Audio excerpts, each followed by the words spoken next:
পর্যায়ে বক্তব্য নিয়েছেন মোড়লগঞ্জের চিংড়িখালী ইউনিয়নের ওলামা বিভাগের জামাত ইসলামীর ওলামা বিভাগের সম্মানিত সভাপতি মাওলানা মাকসুদুর রহমান। মাকসুদ ভাইকে তার বক্তব্য নিয়ে আসার জন্য অনুরোধ করছি।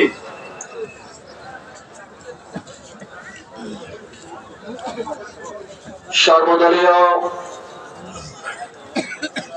সংগ্রাম পরিষদ বাগেরহাট, মোড়েলগঞ্জ, কচুয়ার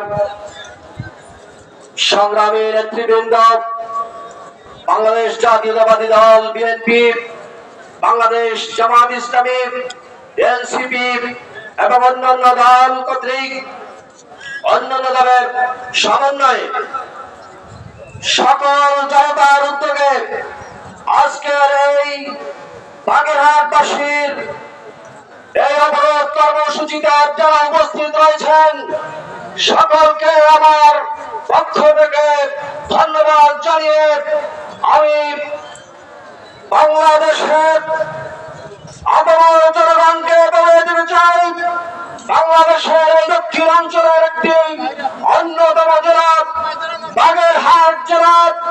এই বাগেরহাট জেলা 1970 সাল থেকে 4টি আসন নিয়ে গঠিত। আজকে এই নির্বাচন কমিশন তারা আর কোনো ষড়যন্ত্র পায় না।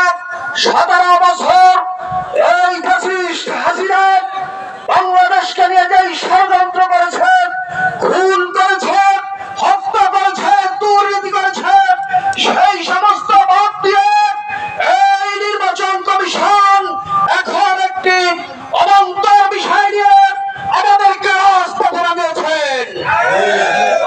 প্রিয় উপস্থিতি, আমরা আরো 10 বছর আগে আমরা শুনেছি মোড়েলগঞ্জকে নিয়ে একটি সুন্দরবন জেলা